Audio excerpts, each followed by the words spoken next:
Hey everyone, I'm Megyn Kelly. Welcome to the Megyn Kelly Show and our weekend special episode where we look back at some of our best content for the past week. We had some great shows this week, including my pal Piers Morgan on to talk about everything from the trial of Donald Trump to Meghan Markle and her new lectures on friendship. Very few know this woman like Piers does. And speaking of guests totally in their comfort zone, Heather McDonald was on this week. And we got into the leftist indoctrination at the center of the campus chaos we are seeing, with anti-Israel college students getting arrested in New York and beyond. We talked about the harassment of Jewish students with the EJs, Emily Jashinsky and Eliana Johnson. And our pals Mike Davis and Dave Aronberg were here talking about the latest on Trump, specifically in this New York State Supreme case that he's facing. But we also got into the ridiculous hypocrisy of NBC News when it comes to, quote, checkbook journalism and the use of NDAs, which suddenly those over at NBC find horrifying. Who would use an NDA to silence a woman? Spare me. Not to mention Alec Baldwin's crackhead Barney confrontation. Enjoy, and I'll talk to you on Monday.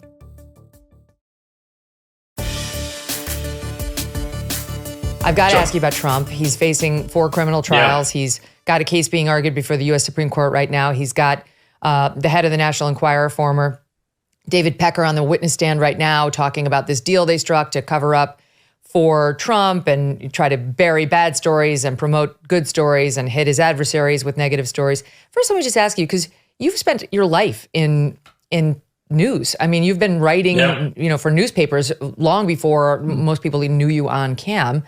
So what do you make of this deal? And would it ever have struck you that this was illegal? This kind of thing is illegal, to accept money from somebody or give money to somebody in order to quash their story or kill it, as the saying goes. No, look, I ran 2 of the biggest tabloid newspapers in Britain for 10 years. And this kind of deal in different ways goes on everywhere with all newspapers around the world. You know, if you have a massive star and there's a damaging story about them and they want to suppress that story, then sometimes they'll give you a better one about themselves to kill off the other one. Or, there's always some kind of deal that could be done. When I just realized this would be the first case, Megyn, that was going to come up with the 4, because some of them are clearly, I think, more serious and more legitimate and better cases to answer for Trump than others. But this one seems so petty. It seems so trivial. Ultimately, it's about whether or not Donald Trump had a one-night stand with a porn star 18 years ago in a Beverly Hills hotel. I don't care. I've interviewed Stormy Daniels. She's very plausible when you interview her. But I wasn't in the room. I don't know what really happened. Donald Trump denies it. But yeah, exactly. But either way, I don't care. And I don't think most people care very much. And I think that what's happened here, you've got a clearly politically motivated prosecutor who's a paid-up Democrat. You've got a judge who's obviously a Democrat as well. And they decided to throw the kitchen sink at Trump by jacking up what should be just a state misdemeanor at worst into some sort of huge seismic federal crime. Well, all the polling I've seen on this shows that most Americans aren't buying this. They don't think that Trump committed a crime here, and they think it's a massive overreach by the prosecution. So I think I heard you at the start, and I totally agree with you. Whatever happens here, Trump may get acquitted, because there might be one member of that jury that just goes, you know what, this is ridiculous. And demeaning, frankly, for America to drag a former president of the United States, one of the 45 people who've held this incredibly high office, to drag them through such an unedifying and petty courtroom fiasco for weeks on end, when he should be legitimately allowed to campaign as the nominee for the Republican Party for the next elections. I think for all sorts of reasons, this seems to me a ridiculous start to this legal battle against Trump. But whether he wins or loses, you see, I think he either wins because one juror has common sense, or he loses but actually gets martyred in the process. So spectacularly. I watched the scenes this morning going into court with people chanting Trump, Trump, Trump, and 4 more years, 4 more years. I don't think this is hurting him. I think it actually, over time, will help him. I think it's martyring Trump. And I think the most right-minded Americans, who are not partisan on the left, but are sort of independent or moderates, will look at this and go, is this really fair? And I always say, I remember when Bill Clinton was president. And I remember him paying Paula Jones $850,000, whatever it was, to pay her off to settle a harassment case. And I remember him having sex with an intern, Monica Lewinsky, in the Oval Office. Both of those things are a lot worse, in my estimation, given he was a serving president when the Monica Lewinsky thing happened, and given he did the payment when he was a serving president to Paula Jones, than anything Trump did in the run-up to an election to basically get rid of a bit of a messy story that probably his biggest concern was not the damage it might do to the election, because I think people factored in Trump and womanizing. It was probably he didn't want Melania to know all about this. But you know what, Piers, we've been covering this on the show. This is not well enough understood, including even by us. I have legal panels on all the time. We're all lawyers and we talk about this.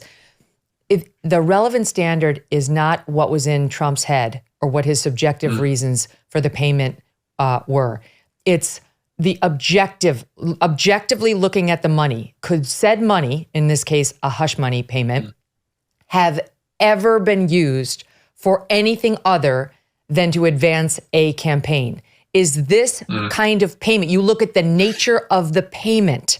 So if it is payment for, I don't know, a podium at a debate, a lectern at a debate stage. Okay, yes, that is something you might only ever buy for a debate, right? Like for a presidential run. But a hush money, everybody pays that. You know, as somebody who was in the tabloids for years, tons of people pay hush money payments. So that's the standard. It's not even what was in Trump's head or whether they get an admission that this was to help his electoral chances. It's irrelevant. Okay, I've got to ask you about this. Speaking of martyrs and people who have been really unfairly put upon, let me ask you about Meghan Markle. One of the great martyrs of our time. Poor thing. Her castle was so small. She is apparently getting back into the podcast lane thanks to this far left pro-women Lemonada company. Richard Eden over in the Daily Mail, your old hot, has a piece today saying they're struggling to get this thing out of the starting blocks. No podcasts are even expected anytime this year and not until 2025. And the podcast, by the way, is going to celebrate the joys of cooking, or at least something she's doing. Her Netflix show, I guess, is going to celebrate the joys of cooking, gardening, entertaining, and friendship, Piers. She's going to be teaching us how to be a good friend. I can't wait to find out from Meghan Markle what that's like. Well, as one of the many friends that she cut off spectacularly the moment she got a bit of royal action, along with her entire family, of course, on both sides, apart from her mother. I don't think Meghan Markle's in any position to be lecturing anybody about friendship. It always made me laugh that the Archewell website, their charitable foundation, says it's dedicated to compassion. I mean, it's hard to imagine two people who've been less compassionate in the last few years to the ones around their loved ones than these two, right? This is two people who trashed all their family, whether it was her father or whether it was Harry's entire family at a time when Prince Philip and the Queen were both dying. There they were on national television, from Oprah Winfrey to Netflix to whoever, as the Spotify guy put it, whatever grift they could get paid for, up they were trashing their families. So the idea now that they're reduced, or that certainly Meghan Markle is now reduced from somebody who, remember Meghan, she had a fairy tale royal wedding that was seen around the world. The carriages drawn down to Windsor Castle and so on. It was an amazing event.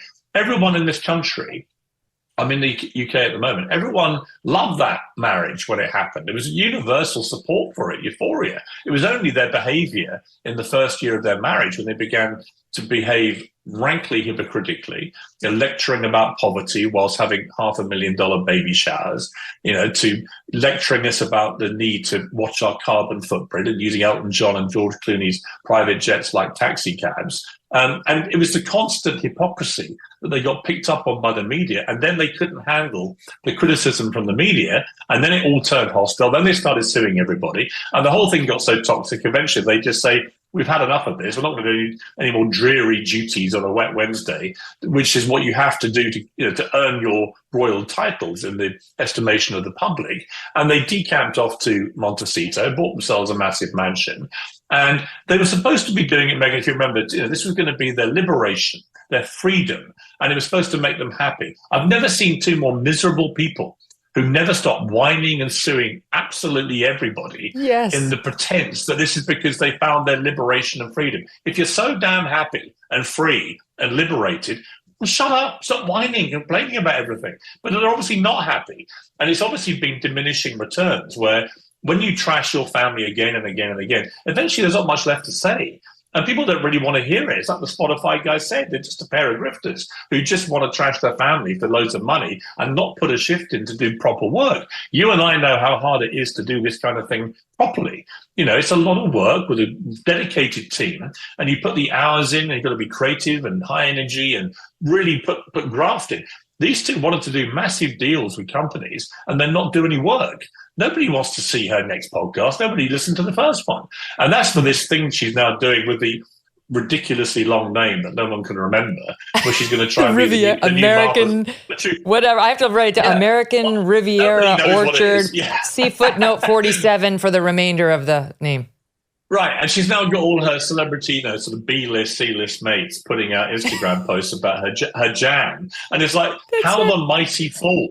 This was a woman who had it all in this country, who literally had it all, and is now flogging jam from her kitchen in Montecito, while her husband runs around fuming about absolutely everything and everyone, because he knows in his gut, he knows what he's lost. And eventually, those chickens will come home to roost. And then she will be touting their eggs on her stupid website where she's wearing evening gowns while walking around her mansion that we're supposed to feel sorry for her because she's in. I love it. But on the grifter subject, one of the funniest things was Bill Simmons, who said that at Spotify, I've never seen such a pair of grifters. They wouldn't do any work. She got paid all this money. She barely did anything. Him too. Yeah. And now she signs this pod deal with this Lemonada. We're not getting a podcast for years. And then she decides to sign this deal with Netflix. She's done nothing other than now this show she's going to do on cooking and friendship. Finally, okay, we'll believe it when we see it. And then finally, she's got her little Riviera thing going, where so far we've had one jar of strawberry jam. She's so lazy. It's the whole thing. It's sort of lazy and a bit pathetic. This is somebody who demands that we use the title Duchess of Sussex. I come from Sussex, which is a county in the south of England. I've spent more time in Sussex in the last month than Meghan Markle has spent in her entire life. She has actual She's right. your ruler, Piers. I didn't know that she's your... She ain't my ruler, Megyn Kelly. She is somebody who, listen, as I've said to you, I think many times before, if they actually want to do this kind of thing and trade themselves around as sort of, celebrities and do that sort of circus, then they can do it. But they can't do it with the royal titles. They shouldn't be using the royal titles of Duke and Duchess of Sussex, bestowed on them by the monarchy, an institution they constantly complain about and trash whenever they get the chance. Fine, if you want to go off and be celebrities in California, do it. But don't trade on the titles. Every time I see her demanding to be called Duchess of Sussex, I laugh. Nobody in Britain calls her that. It's Meghan Markle. She got lucky, met her prince, dragged him out of the bosom of his family, dragged him away from the monarchy, which bestowed those titles on them, and has now ruthlessly, with him, exploited those titles for massive personal gain. And I think it's disgusting and hypocritical. They shouldn't be allowed to do it. I hope that King Charles, who obviously is massively distracted by his illness, but I hope that King Charles at some stage just has that conversation and says, you can't keep the titles, I'm sorry, but you can't keep demeaning the status of being a member of the royal family and attacking the family and the monarchy and retain your titles. You can just be Harry and Meghan. And see how you get on, by the way, when you're no longer royals, because the answer is not very far.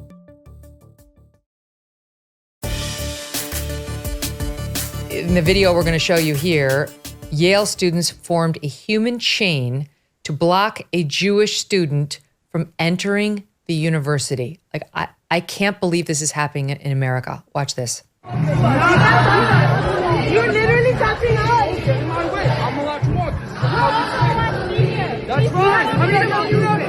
He has freedom to use it. I'm just trying to walk around. Let me walk around. But you can walk through us. We're here. Don't get in my way. He's allowed to. I'm not trying to start.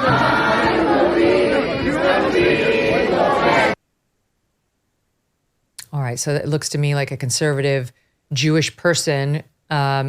He's obviously openly Jewish, and they're not letting him pass. The mob follows him. He moves left, they move left. He moves right, they move right, as a swarm, and they're not letting him. This is America. This cannot happen at Yale University. Didn't you go there, Eliana? I'm a 2006 graduate, and the Beacon also had a reporter up there covering the events as they transpired on Friday and Saturday, where just much like at Columbia, the students were camped out in tents on a university plaza. And it is noteworthy that these events took place at a World War II memorial to Yale students who served in the wars and tore down an American flag and cheered as it was brought to the ground at that memorial. We actually have that. Here's a bit of it. SOT 7. Viva, viva Palestina!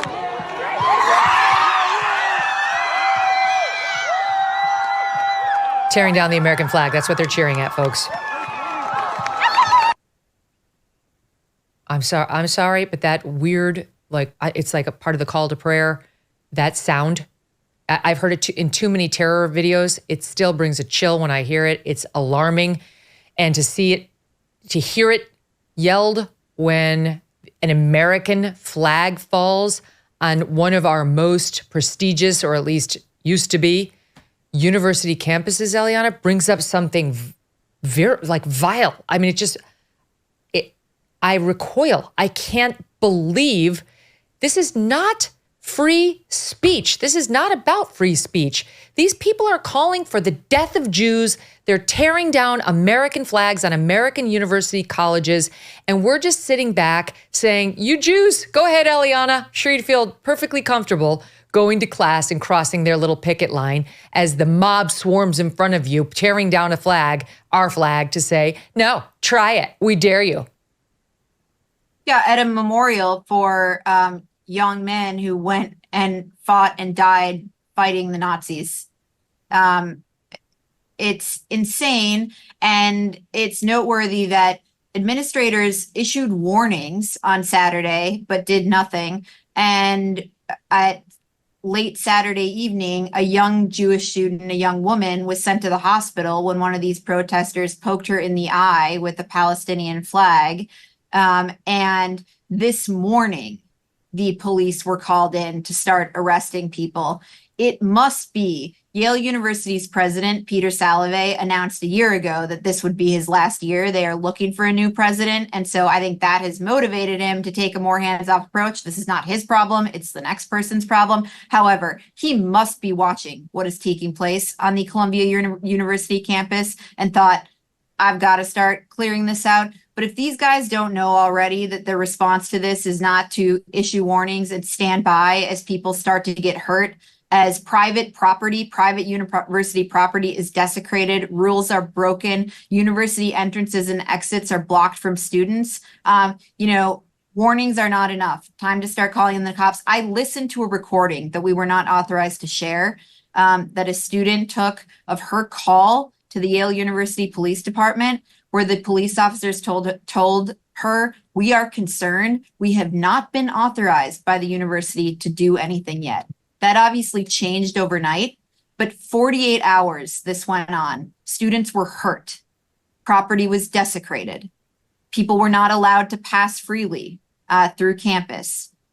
Enough is enough. You don't have a right to attend Yale University.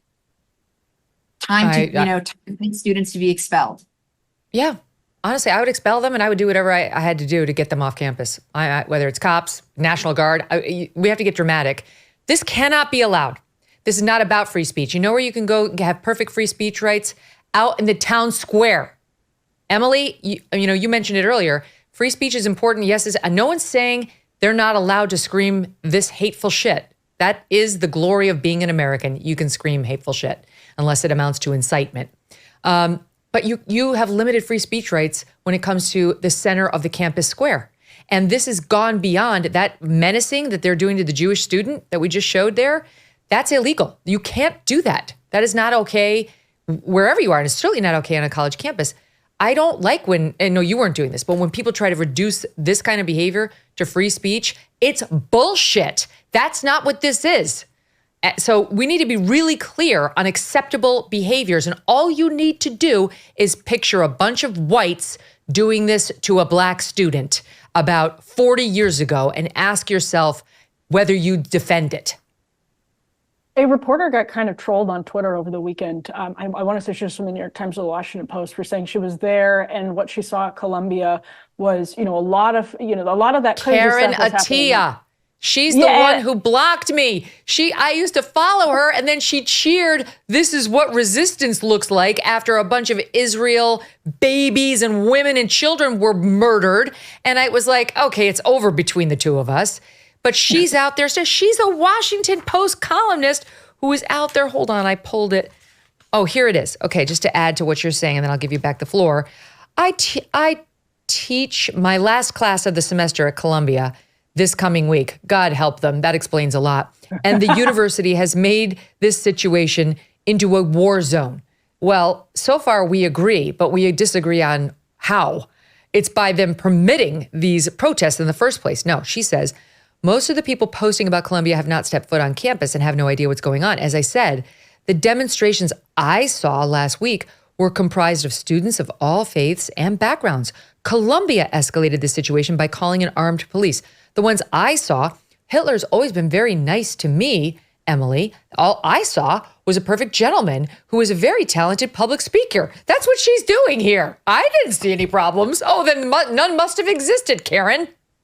Well, it's insane to put the burden just on the university for the actions of the students. I mean, I agree. I think we all agree the university is doing too little.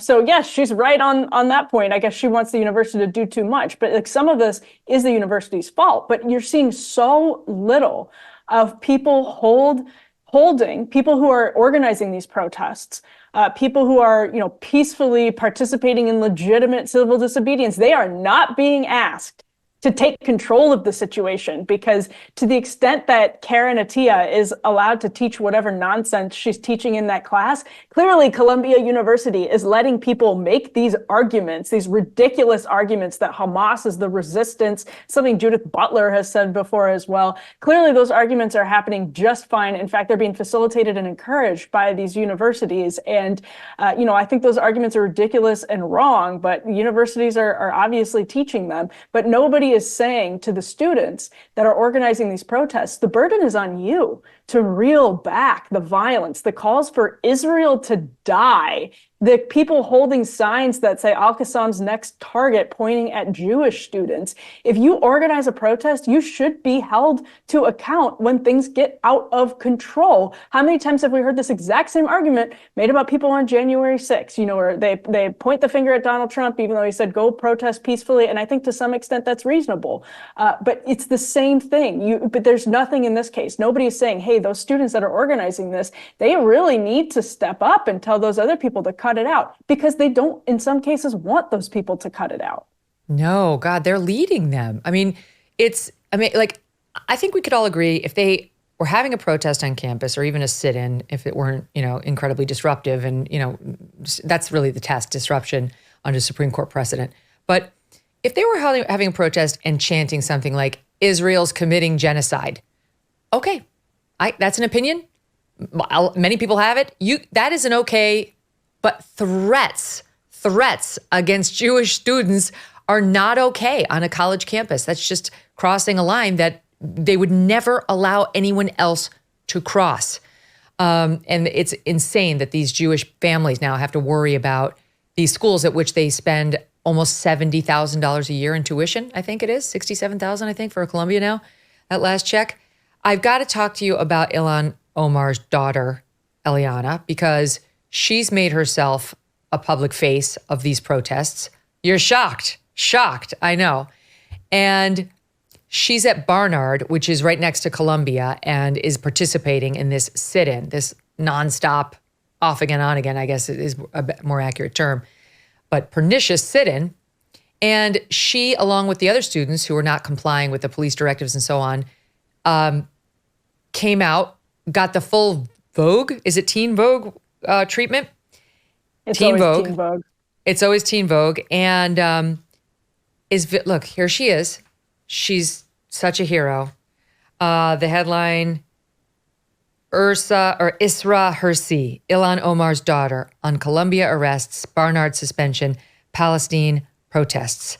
The subtitle is, the longtime social justice activist and Barnard Jr., 21, talks to Teen Vogue about the 48 hours following Columbia University's decision to send NYPD into a campus Palestine solidarity encampment. That's not exactly how it went down. But she decides to paint her time there as like she was basically just kicked out of the last homeless shelter in New York with no food and no roof over her head, and says as follows. We were reading our email and it said we had 15 minutes to go get our shit if we wanted it. And we'd have to go with a public safety escort. I was like, I'm not going to do that. But I was a little frantic, like, where am I going to sleep? Where am I gonna go? And also, all of my shit is thrown into a random lot. It's pretty horrible. I don't know when I can go home, and I don't know if I ever will be able to. I mean, could you spare me?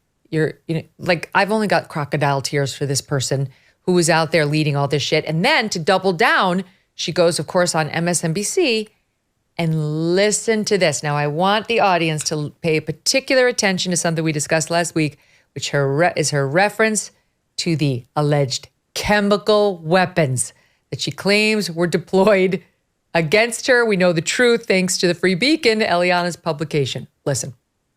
Do you feel that you are being targeted because of the fact that it is in solidarity with Palestinians and against what Israel is doing to Palestinians? Oh, this is 100% targeted. Every single protest that we have, there's a group of counter-protesters that bring all of their items, their flags and things like that, and they're not seen as having unsanctioned protests or really receive the kind of disciplinary warnings that many of our fellow organizers receive just for being seen at these protests. And so there is definitely some hypocrisy here, especially you can kind of see it with the students that were sprayed us with the chemical weapons and the fact that there's no public information as to what happened to them, but rather the university is actively discussing what is happening to the students here and making it a whole public spectacle rather than when we haven't done anything to physically harm students, whereas those that sprayed those chemical weapons physically harmed students. Care to comment on that, Eliana? Let's just start with the facts. The chemical weapon in question was a fart spray purchased on Amazon for $26 called Liquid Ass. Okay. And I hear they have that in New York State Supreme in the Trump trial too. It was seen. And she says nothing happened to these students. These students who sprayed that were suspended, which is why they are now suing Columbia University for accusing them of spraying a chemical weapon. They were suspended immediately. Columbia President Minouche Shafik testified before the Columbia University Senate and said that these students had used chemical weapons. These students were former IDF soldiers and then came to Columbia. So she spread this misinformation, and the fact that this was not any kind of chemical weapon, but in fact, this harmless fart spray purchased off Amazon surfaced in their lawsuit where they are litigating their suspension.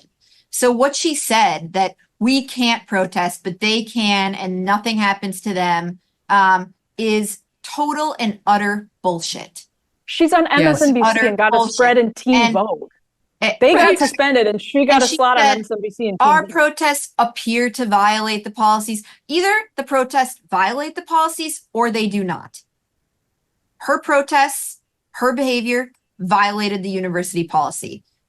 Beyond that, her mother, apple doesn't fall far from the tree, was questioning the Columbia University president, weighing in on behalf of the protesters, and never disclosed to the American public that her daughter is one of the protesters who's going to suffer the consequences. One would think, at least in the interest of propriety, that Representative Omar would say, my daughter's on the campus and she's one of these agitators. And no. She didn't say a word about that. But in the interest, Omar was actually the one who got Colombia President Shafiq to say there are no anti-Jewish protests that I've seen, and allowed representatives. Oh, you're right. She was the one who asked the question. Have there been anti-Muslim protests? Shafiq said no. She said, have there been anti-Jewish protests? Shafiq said no. And then Elise Stefanik stepped in and said, I'm sorry, you testified that there have been no anti-Jewish protests. Would you consider death to Zionists? Is that anti-Jewish? And Shafiq had to backpedal and say, and death to Jews. Actually, death to Jews. They weren't labeled anti-Jewish, like when the notice that they were happening went out. They just, devolved in that they just evolved in that direction. And then her three co-panelists, the chairman of the board of trustees, Jay Carney's wife, Claire Shipman, and David Scheiser, whatever his name is, they all contradicted her and said, of course, there have been anti-Jewish protests on this campus. So anyhow, what she said is a total and utter lie. I think we're being too hard on Ilhan Omar's daughter, who, let's face it, for a brief period of time, her uncle became her stepdad when her mom married her brother. So it's, that kind of stuff can cause lasting damage, which can manifest itself in a number of ways, Emily. I'll tell you why the campus cops are not throwing the Israeli protesters off campus. It's pretty clear. It's depicted, for example, in this soundbite from Columbia with the Jewish students sought for.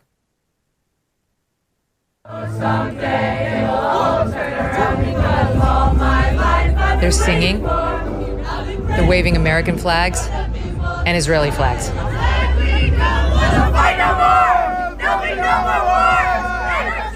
Here, they're not covering their faces. No faces covered. This is why they don't get bothered, Emily. They're not doing anything. And I realize Israel right now is in the midst of a bombing campaign against a group that attacked it viciously on 10/7, which is controversial. But these students are getting protested. These Americans are getting harassed.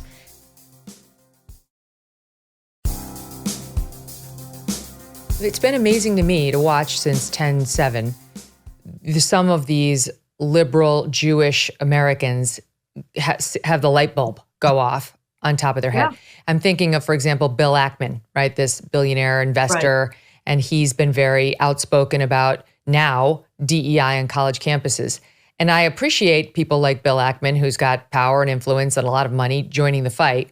But there are many who have been fighting this with every fiber of their being for years, like you, hello, and have been called every name in the book without any support from people like Bill. And it's like a great, pick up arms, rhetorical arms, and fight right alongside of us. But some humility for the fact that you missed it all while it was happening, in my view, is in order. Absolutely. And again, the Jewish donors that have finally woken up, don't let it end here. Don't be bought off with, we're going to add anti-Semitism training to the portfolio of DEI. That was Bill Ackman's original proposal when this all started.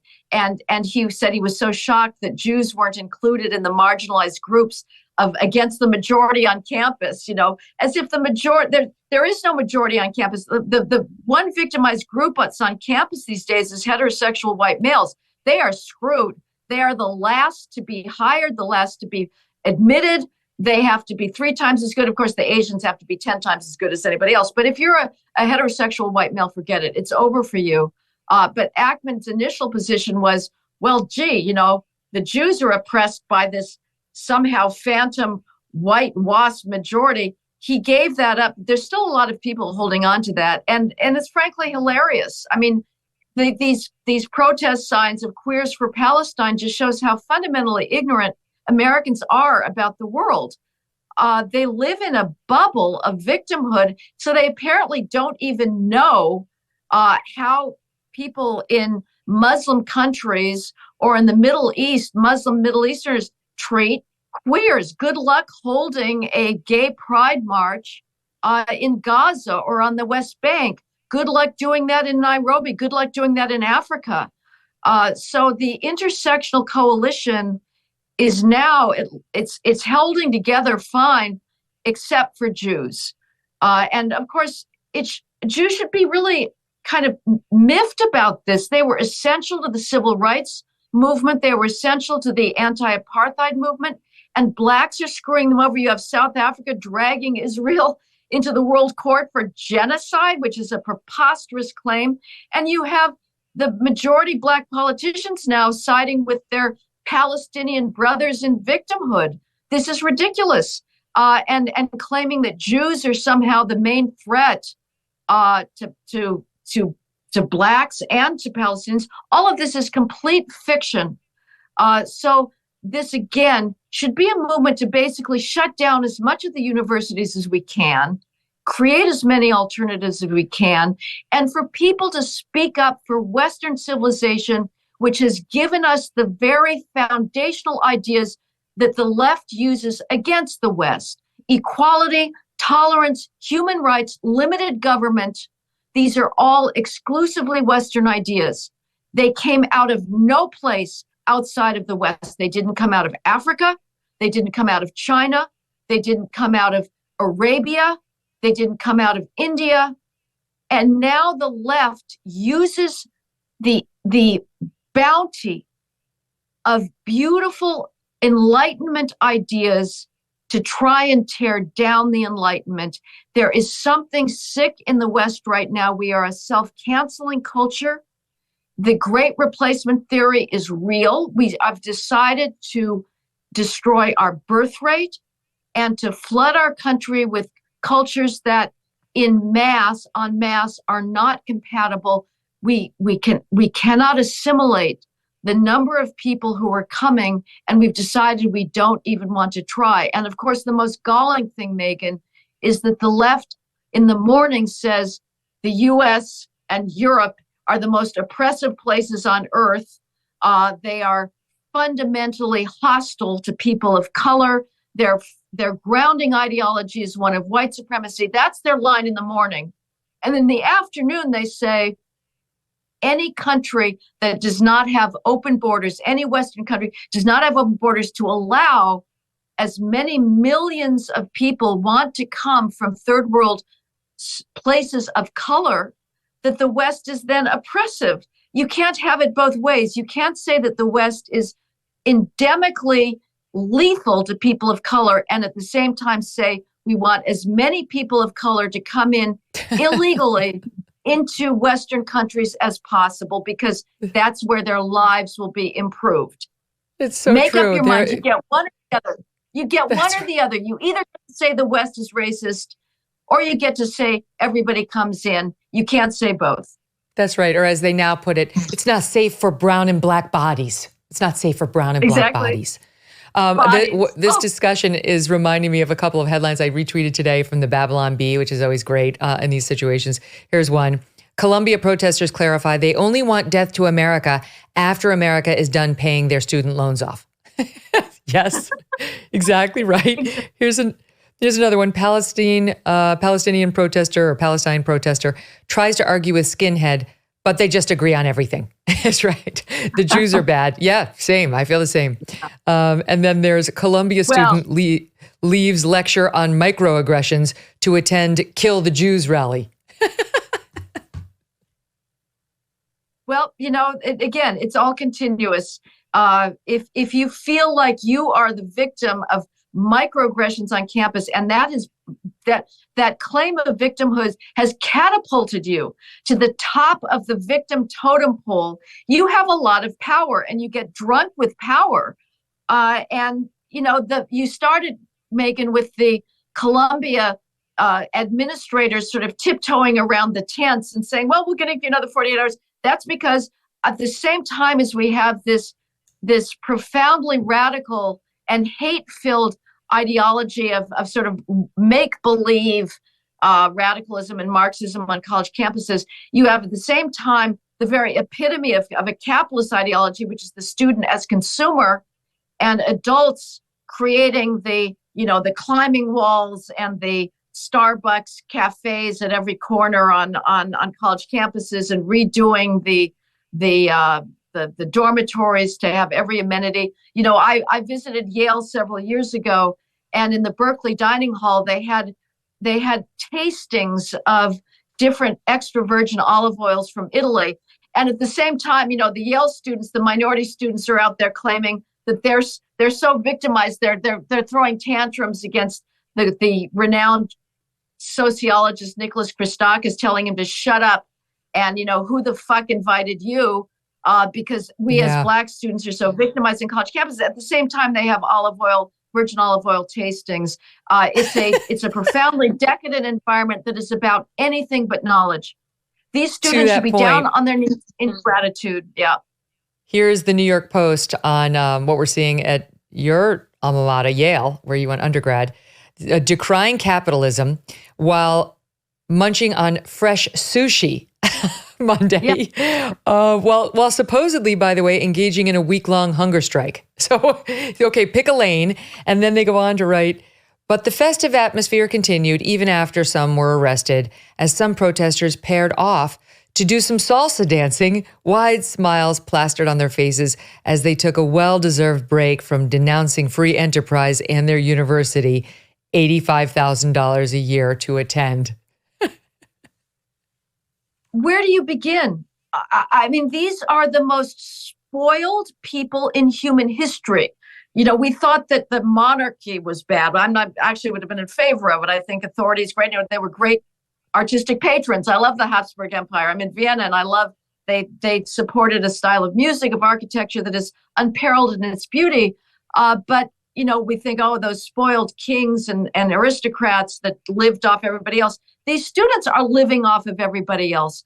They are completely self-involved. They have no idea what it took to create the prosperity that they take for granted.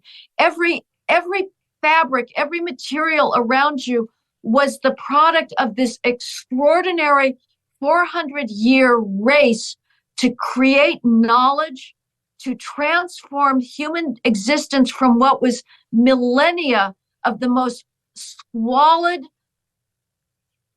disease-filled, poverty-stricken, famine-stricken existence where you barely eked out, to now our problem is obesity. We're so successful.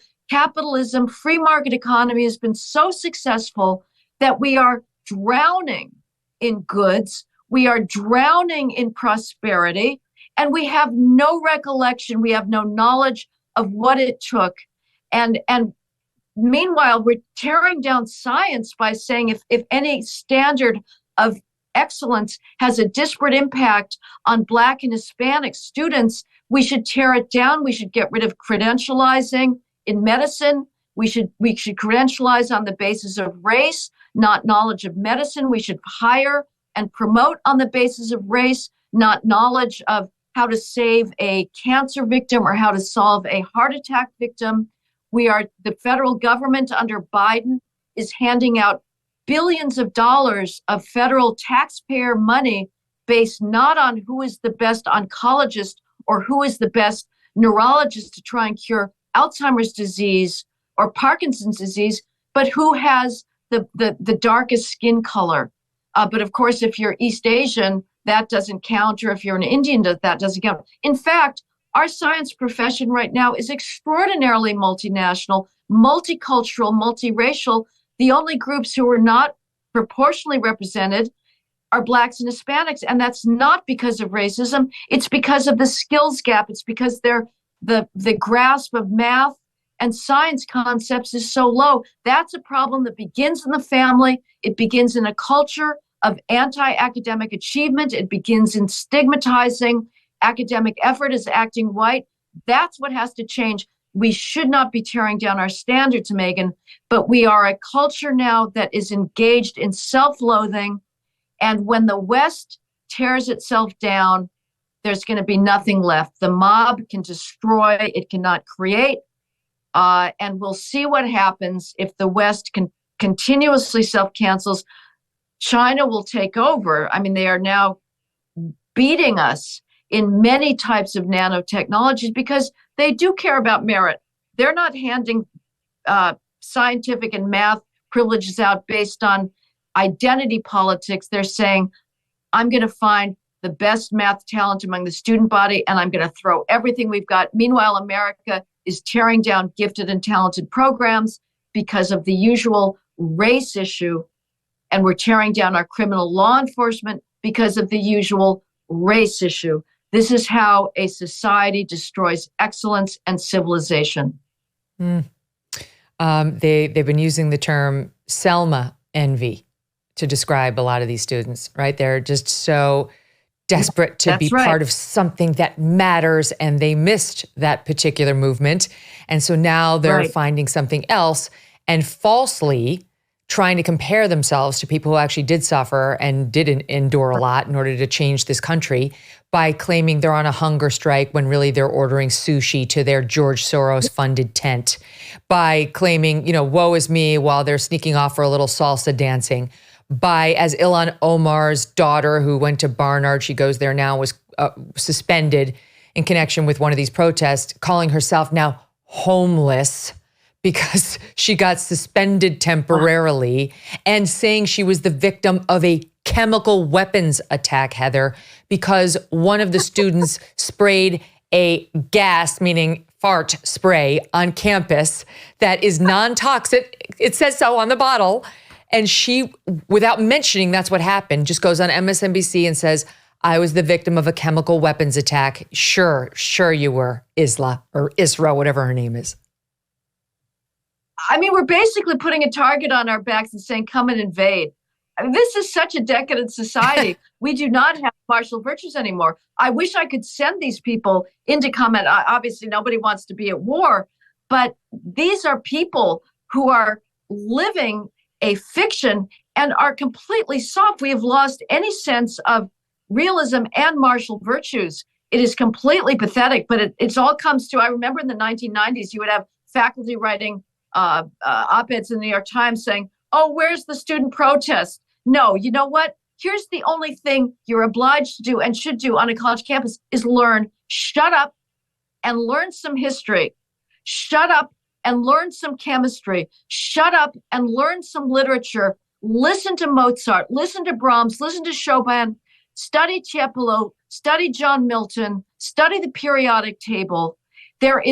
You have 4 years to confront and absorb the greatness of people who went before you, who make you look like pygmies. You should really not be heard. We don't care what you think. Conservatives make the mistake of saying, oh, well, college is all about debate and free speech and critical thinking.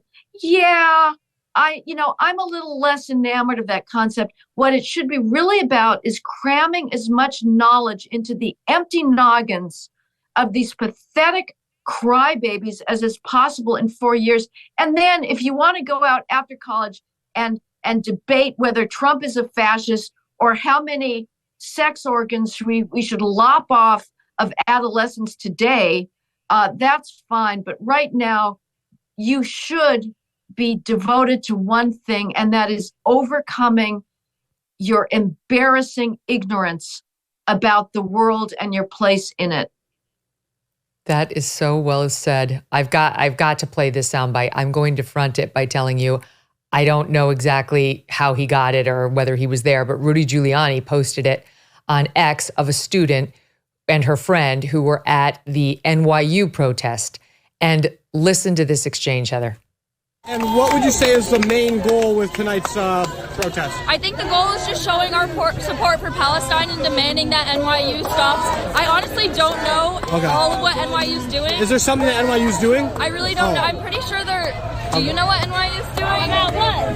About Israel. Why are we protesting here? Palestine will be free! I wish I was more educated. I'm not either. Oh. Yes, we all wish that. Columbia. I was there up at Columbia and we came down. They said NYU students needed our support. So I came down. I heard there's lots of cops. Some people were saying it was getting dangerous. Heather?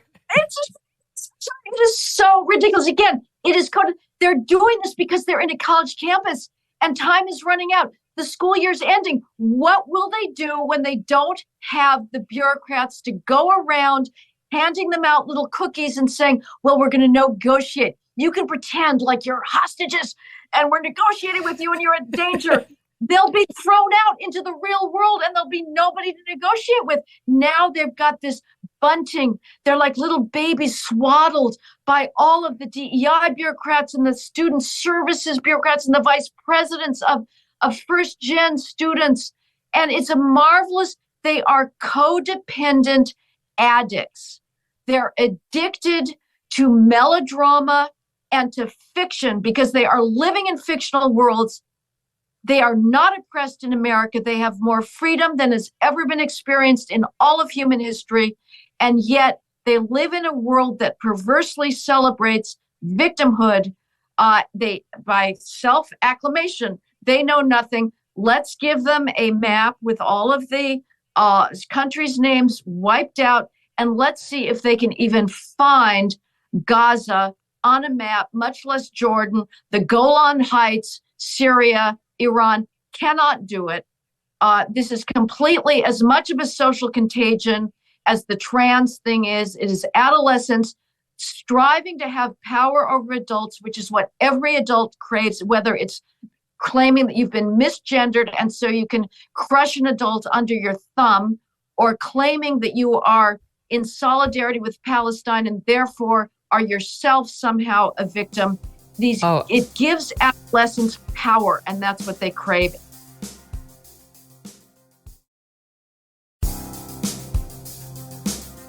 There's another woman over there named Alex Wagner who was on the same panel making a similar point. I'll stick with you on this, Mike, about how they're trying to, quote, normalize NDAs, non-disclosure agreements, in this abominable Trump courtroom. All right, take a listen to her.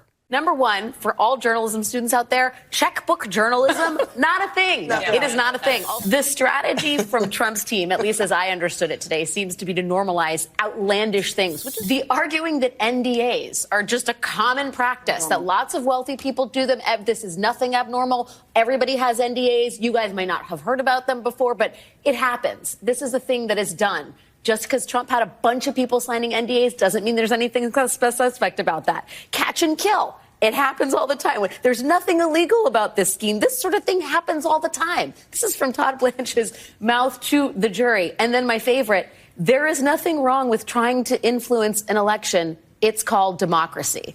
That is not how the world works. There is so much to dissect there, Mike. I mean, the NDAs, NBC is the king of NDAs, okay? Somebody in this discussion right here might have been forced to sign one. I have a list of women that's longer than Santa's scroll who have been forced to sign NDAs by NBC News and MSNBC, Alex. So you might want to do your homework before you bash them as a tool that's only used by people who are on criminal trial. Although, on second thought, maybe NBC will be headed there someday and her remarks will prove true.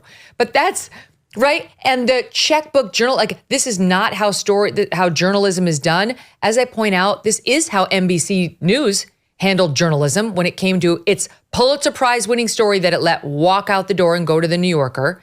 And not just that, Mike, but look at the number of stories that were manipulated, suppressed, buried, or promoted during the 2020 election. We could go back to 16 too for Hillary, but let's just stick with 2020 when it came to Trump v. Biden. To sell to a jury that only the Republican did this evil thing of manipulating the media is going to be very tough. Yeah, I mean, I was a real lawyer in Colorado for 10 years before I got dragged back into D.C. in the political scene. And I'll tell you, NDAs, non-disclosure agreements, these payments, they happen every day in the legal practice. And just say that Trump is trying to normalize them shows that this young journalist is absolutely clueless and sanctimonious, or she's lying. So it's one of the two, because it's routine in the practice of law and the practice of politics and the practice of journalism that you use non-disclosure agreements, and you have to make payments. You have to settle nuisance claims from time to time, actually quite frequently if you're a big target. You can call it hush money, but it's the settlement of a nuisance claim with a non-disclosure agreement. The other thing is, Dave, the New York Post reporting on the Hunter Biden laptop was universally suppressed by the mainstream media. And we saw just 2 weeks ago an expose by an NPR insider saying they were intentionally keeping that out of the news at NPR because they knew that it would help Trump. And they openly said, no, this will help Trump. Okay, no cash exchanged hands, but it's in principle the same exact thing. A friendly media outlet that says, I want the election to turn out a certain way and shapes its coverage accordingly. Well, Megyn, first off, you're right. NBC has treated me very well, so I'm not going to criticize them. But you can see why the mainstream media is critical of a publication like the National Enquirer, who was actually working with Trump to try to help his election in this case. Now, you're bringing up the New York Post story, and I think actually it's fair to bring that up because you had the press who thought this was some Russian disinformation or something that was planted, and they stopped it. And in the end, we don't know exactly where it came from or what, but it's something that probably should have been out there and let the people decide. But yeah, I know hear where it came from. It came from Hunter to a legally blind repairman. Then Hunter never picked it up. And then a legally blind repairman called Rudy Giuliani. And by the way, the FBI had it too and verified that it was Hunter's. Well, regardless, it is something I agree with you that should be out there. Actually, and as far as NBC, they're the ones who are trying to point to this National Enquirer as what you should not do. And I agree with them because you don't engage with a presidential campaign to try to figure out a way to help them get elected and be used as a tool to buy a story and to kill it just to help a campaign.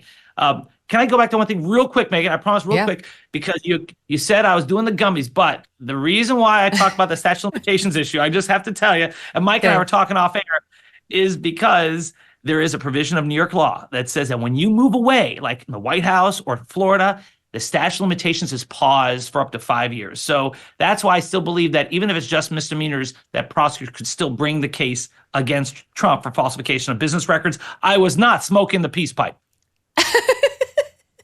I don't think that virtually anybody else accepts that. And none of the legal experts I've been following in this believe that would have resurrected this dead claim. But okay, point taken, no gummies involved. Thank you. I do want to, let's see, hold on a second. I want to make sure I've gotten everything here. Oh, okay, this last question on the Trump trial. We had the ruling yesterday morning that virtually everything Trump has ever done is going to come in against him if he gets cross-examined. And we've been talking about this issue in New York State in connection with my pal Arthur Aidala, who represents, speaking of Harvey Weinstein, he represents Harvey Weinstein. And he just had an argument before the New York State Court of Appeals, our highest court, saying you made it impossible for him to take the stand in his own defense by saying, like, every woman he ever, interacted with or had a complaint about him was going to be allowed to take the stand against him. And like the prior bad acts evidence would have been so overwhelming, it would have absolutely ensured a conviction. And the ones they even allowed, even without him testifying, was very lengthy. It was a lengthy list. So Trump is kind of facing the same thing, where they had a hearing and they said, if he takes a stand, it's going to be a lot of bad things we're going to let in. And this is where Andy McCarthy, he had a piece on this today. The lawfare against Trump, Dave, that's already gone down, is really coming back to haunt him because the judge is going to let in the Letitia James, $450 million judgment against him. Fraud, corporate fraud. The case against Weisselberg, his top financial guy, who was found guilty of a criminal violation, another fraudster. The fact that he defamed E. Jean Carroll, but not the fact that he allegedly sexually assaulted her. A liar. He's a liar. And on it goes. So it's almost as if the Democrats have been laying the foundation for all of this to support a criminal conviction in this flimsy case all along. And so you tell me whether there's any chance, given the judge's ruling, all that can come in, that Trump will take the stand. Megyn, he was never going to take the stand. It would have been walking into a perjury trap. He'd have embarrassing details of his relationship with Stormy Daniels. And yes, prior bad acts can come in up to the judge's discretion. He allowed some, not others. He allowed talking about the Access Hollywood tape, but not the playing of the Access Hollywood tape. I thought he he was pretty fair in his rulings. But I think this is all for naught. I mean, look, it's like asking me, what teams do you want to play for in the NBA? Like, I'm never going to play in the NBA. Donald Trump was never going to take the stand in his defense. This is something he's done in the past. He said, I'm going to take the stand, in the E. Jean Carroll case and didn't. I'm going to talk to Robert Mueller in the investigation and he didn't. I'm going to take the stand in the civil fraud case and he didn't. So that's just bluster. He was never going to take the stand in his defense. He took it in the second E. Jean case. That was one he did take it in. I don't think you should take the stand at all, Mike. Do you? I wouldn't in this case. I mean, I would say that Trump is different from other criminal defendants. If you're a criminal defense attorney, you generally would advise most of your clients not to take the stand. I would say that with President Trump in some of these matters that, he should be out there, maybe not taking the stand, but he should be out there making public statements to defend himself against this lawfare and election interference. But I don't think he should take the stand in this case. There's little upside and there's a lot of downside, as you just laid out. And this process is so clearly rigged against them. Do not give them any rope to hang you. Okay. One other story, and then I want to get to these college protests. But before we get to the college protests, we got to talk about Alec Baldwin. Did you guys see this viral video of him? I have to say, I'm not, whatever. Alec Baldwin's got a temper, and he's obviously in a lot of trouble right now out in New Mexico because of the death of this cinematographer on his movie set. But I am 100% team Alec Baldwin when it comes to what just happened to him here. Here's the video for those of you who haven't seen it. Alec, can you please say Free Palestine one time? Why did you kill that lady? It's in a restaurant. You killed that lady and got no jail time? No jail time, Alec? No jail time, Alec. You're putting innocent people in jail, Alec Baldwin. I'm so sorry. Free Palestine, Alec, just one time, and I'll leave you alone. I'll leave you alone, I swear. Just say Free Palestine one time. One time. One time. Call the police. One time, Alec. You know he's a criminal. You know he's a fucking criminal. Come on, Alec. Just say Free Palestine one time. One time. Just one time. Please. And I'll leave you alone. Free Palestine. Fuck Israel. Fuck Zionism. Please say it. One time. Could you do me one quick favor?